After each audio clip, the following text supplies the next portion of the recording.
Chers auditeurs et téléspectateurs de la radio et télévision Tambara, vous pouvez désormais suivre votre chaîne de télévision préférée Tambara sur le satellite Badrsat 7, angle 26 degrés Est, fréquence 11010, polarisation verticale, symbole REC 27500.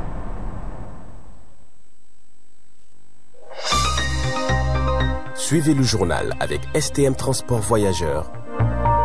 Une nouvelle façon de voyager.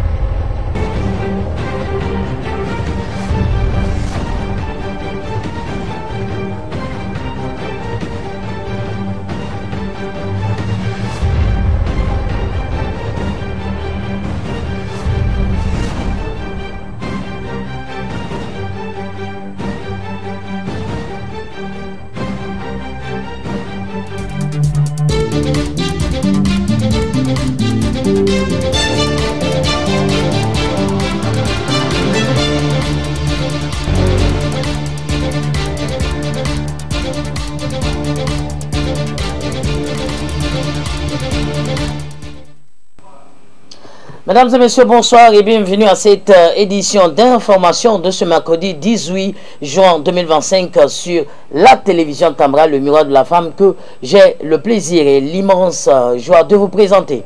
Poursuite des activités entrant dans le cadre de la journée de l'enfant africain, JEA, édition 2025. Ce 18 juin, au stade municipal de Niamey, la Fondation Jeunes de Cœur, en partenariat avec le Fonds des Nations Unies pour l'enfance et l'UNICEF, ont organisé une activité culturelle et la remise de cadeaux aux ambassadeurs en présence du représentant du ministre de l'Intérieur et plusieurs autres invités de marque. Reportage. L'éducation est donc l'arme la plus puissante pour changer le monde. Raison pour laquelle il nous faut un système éducatif de qualité. La commémoration de la journée de l'enfant africain, célébrée chaque 16 juin, continue au Niger. À Niamey, c'est le stade municipal qui a accueilli une autre célébration, cette fois-ci de la Fondation Jeunes de Cœur, en partenariat avec le Fonds des Nations Unies pour l'enfance, UNICEF. Une 35e édition parrainée par le ministre de l'Intérieur avec pour thème plaidoyer de paix et droits des enfants. La journée de l'enfant africain est bien plus qu'une commémoration, elle est un événement de réflexion, de plaidoyer et d'action en faveur de l'amélioration continue des conditions de vie, de l'éducation, de la santé, de la sécurité et du bien-être des enfants africains. Elle nous rappelle aussi de nos devoirs collectifs de garantir leurs droits dans tous les contextes. Cette célébration est placée sous le signe de la paix et des droits de l'enfant. Nous avons choisi de faire de cette journée une plateforme d'expression pour les enfants eux-mêmes en désignant des ambassadeurs de paix qui seront des élèves issus de plusieurs établissements qui prendront la parole pour porter le message de leur père.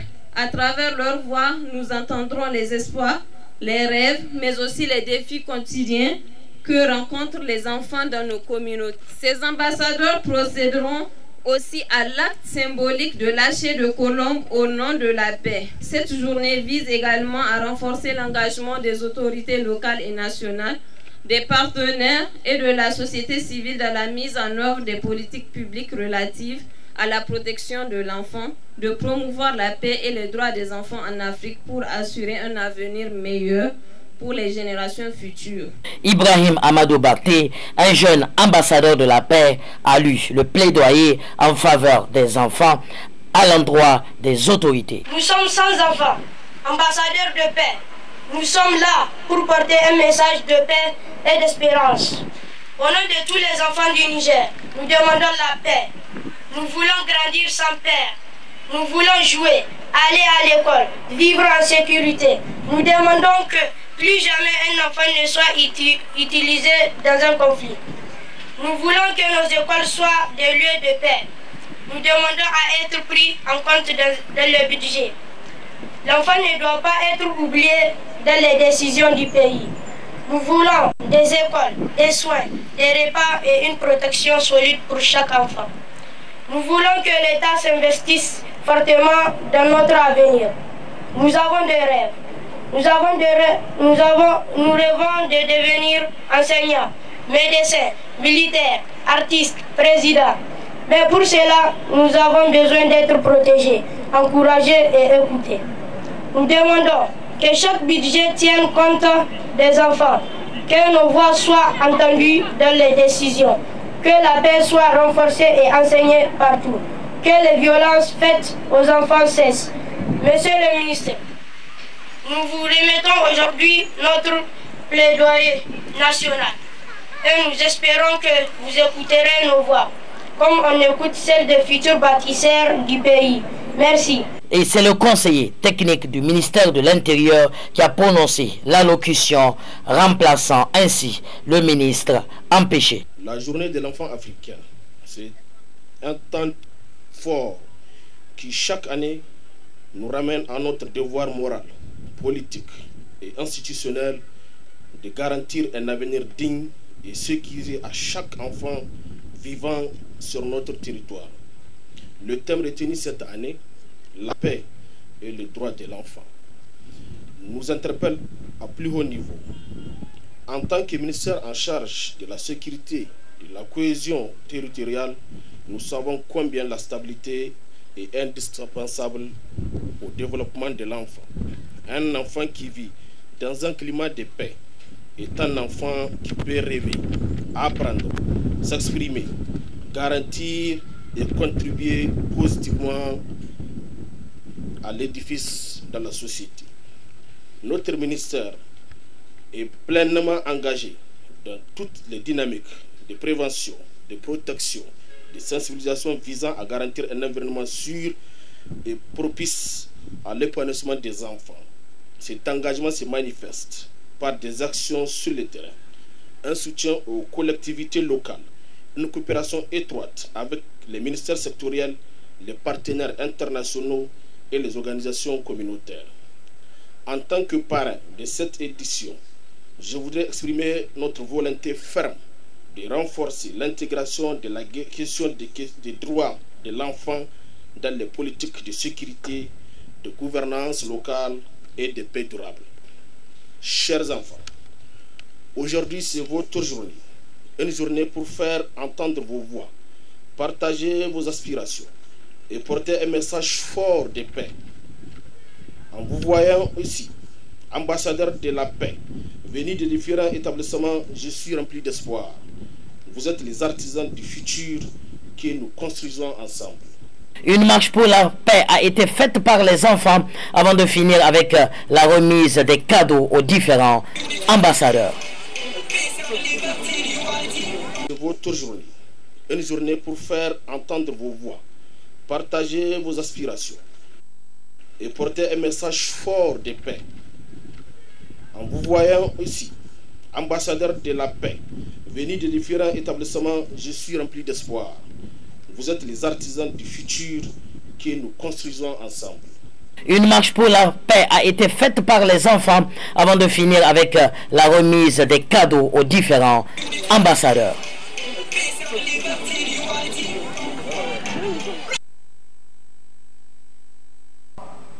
Suite de cette édition, l'administrateur délégué de la commune rurale de Yuri, l'adjudant-chef Ibrahim Issa, a présidé ce 17 juin 2025 dans la salle de réunion de Green Park du village de Kahé, une importante réunion relative à la sensibilisation et prévention des conflits entre agriculteurs et éleveurs, ainsi que l'utilisation responsable des réseaux sociaux. Lawani Kalin Abdraman pour le reportage. Des réceptions d'une directive du ministère de tutelle, l'administrateur délégué de la commune rurale de Yuri, l'adjudant-chef Ibrahim Issa, a initié une vaste campagne de sensibilisation auprès des 25 villages et du hameau de Rouga qui composent la commune. Cette initiative vise à renforcer la cohésion sociale, prévenir les conflits et promouvoir un développement harmonieux. 3 axes majeurs ont été définis: sensibilisation au respect du code rural, informer agriculteurs et éleveurs éleveurs sur les règles de cohabitation pour éviter les conflits liés à l'usage des terres et des ressources naturelles, prévention des risques d'inondation, éduquer la population sur les dangers liés aux pluies saisonnières et les mesures à adopter pour se protéger, utilisation responsable des réseaux sociaux, encourager un usage éthique des plateformes numériques pour prévenir la désinformation et promouvoir des échanges constructifs. Bientôt, Inch'Allah, nous serons de plein pied dans la période hivernale. Période pendant laquelle nos paisibles citoyens vont s'adonner à leurs activités agricoles et pastorales. Cette période de cohabitation très difficile entre agriculteurs et éleveurs est souvent source de plusieurs conflits, des fois même meurtriers. Ceci n'est nullement acceptable dans le cadre du bon vivre ensemble. C'est pourquoi, en tant que chef de village et Rouga, je vous exhorte à vous investir pour une cohabitation pacifique entre agriculteurs et éleveurs et de gérer tout différent de la manière la plus pacifique. Un vœu très cher à nos plus hautes autorités. La saison des pluies est souvent source de catastrophes liées aux inondations. Pour les prévenir, je vous recommande d'éviter au maximum les risques en sensibilisant vos administrés à plus de prudence et de privilégier la communication. Aussi, certains de nos concitoyens continuent à pêcher en eau trouble, mais ne vous laissez pas divertir. Il faut continuer à prier pour le pays, pour que la paix et le bonheur descendent sur notre pays. Honorable chef de village et Rouga, au sortir de cette rencontre, il faut relayer la sensibilisation à bâton rompu, en mettant l'accent sur la désinformation orchestrée par nos ennemis internes et externes. Cette initiative s'inscrit dans un contexte national où les conflits entre agriculteurs et éleveurs, souvent liés au non-respect du code rural, ont conduit à des tragédies humaines. Des cas similaires ont été rapportés dans d'autres communes, soulignant l'urgence d'une action concertée pour prévenir de tels drames. Enfin, la commune rurale de Yuri aspire à devenir un exemple de coexistence pacifique et de développement durable. Grâce à l'engagement de ses autorités et de sa population, elle œuvre pour un avenir harmonieux fondé sur le respect mutuel et la solidarité. Suite de cette édition, le président de la transition burkinabé, le capitaine Ibrahim Traoré, a lancé une campagne nationale de reforestation. Cette campagne a pour objectif de planter 20 millions d'arbres à travers le pays. Suivez plutôt. Un arbre planté pour reboiser. C'est avec une pelle à la main que le président burkinabé de transition, Ibrahim Traoré, a lancé la campagne de reforestation 2025. Une campagne lancée à quelques jours de la journée nationale de l'arbre célébrée le 21 juin prochain.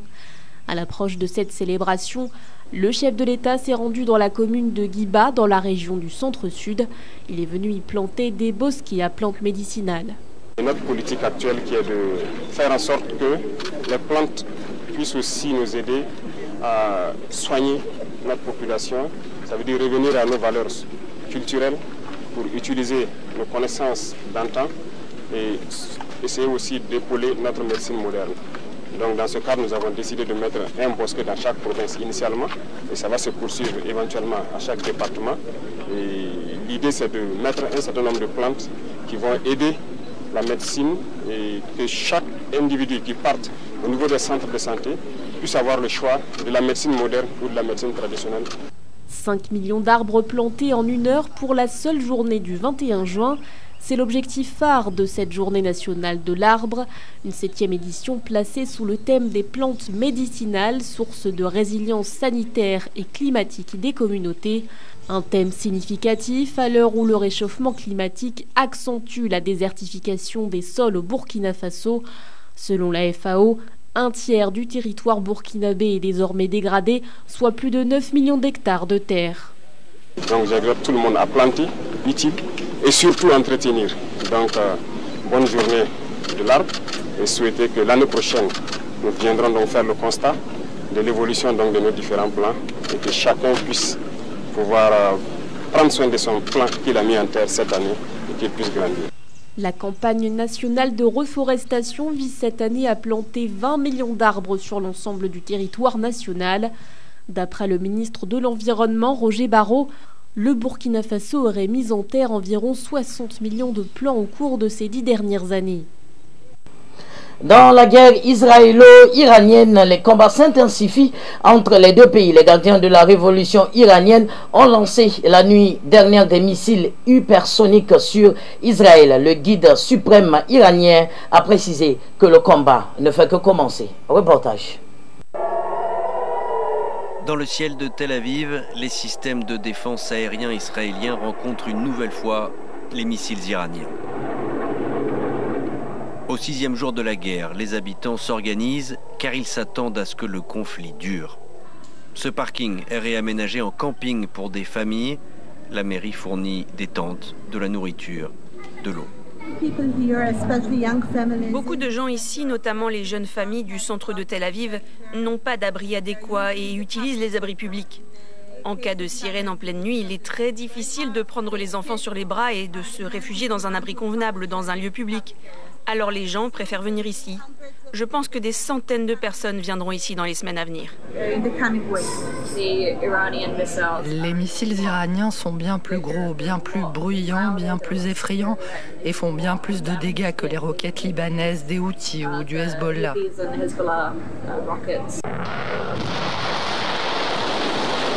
L'agence de presse Wana a publié ces images de missiles tirés par les gardiens de la révolution iranien vers Israël. Téhéran assure avoir lancé des missiles hypersoniques. Le guide suprême l'annonce sur X. Le combat ne fait que commencer. Son message mêle les références coraniques, comme le sabre à deux pointes d'Ali, Zulfikar, et la bataille de Khaybar, qui a vu en 628 la victoire de Mahomet et ses fidèles contre des tribus juives. L'aviation israélienne, elle, continue de frapper des infrastructures iraniennes comme des sites de production de centrifugeuses ou la base de missiles de Tabriz, mais a besoin de matériel militaire américain pour détruire des installations nucléaires souterraines. Donald Trump appelle à la reddition de Téhéran sans en dire plus sur les plans américains. Il assure ne pas avoir l'intention de tuer Ali Khamenei, du moins pour l'instant. Washington a ordonné la fermeture de l'ambassade américaine à Jérusalem à partir de ce mercredi jusqu'à vendredi, pour des raisons de sécurité. Toujours dans le conflit entre Israël et Iran, la télévision iranienne a été bombardée en direct. 3 employés ont trouvé la mort et plusieurs autres blessés. Reportage. Israël a bombardé la télévision d'État iranienne en plein direct.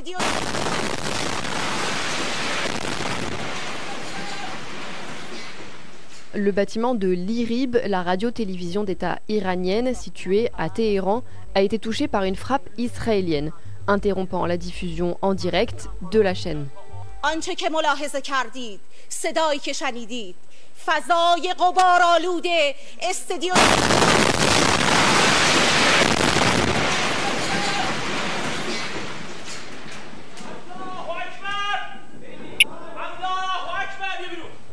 Trois employés de la télévision étaient tués et d'autres blessés dans l'attaque israélienne, selon un bilan de la télévision d'État.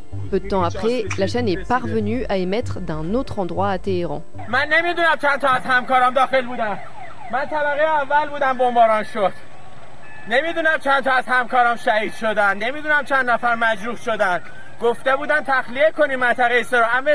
اما همه تا آخرین لحظه وایسن تا تصویر اقتدار ایران رو به جهان نشون بدن.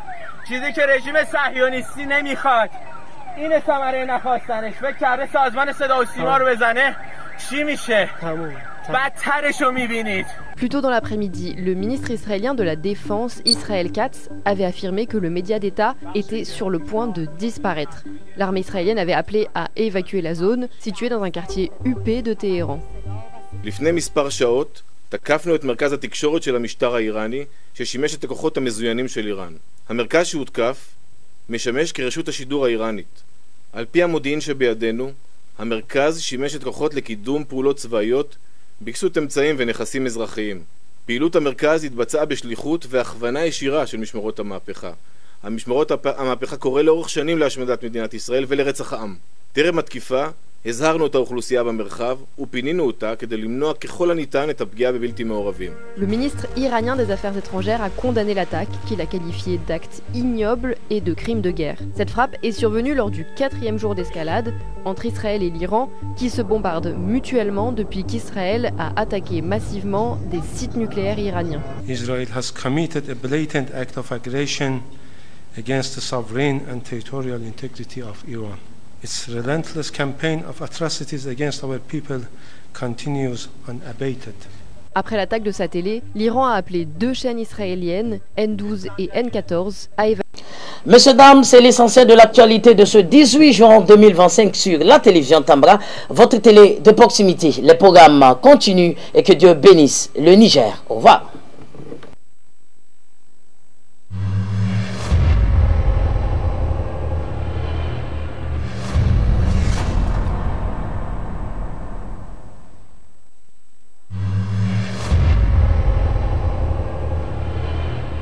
Chers auditeurs et téléspectateurs de la radio et télévision Tambara, vous pouvez désormais suivre votre chaîne de télévision préférée Tambara sur le satellite BadrSat 7, angle 26 degrés Est, fréquence 11010, polarisation verticale, symbole REC 27500.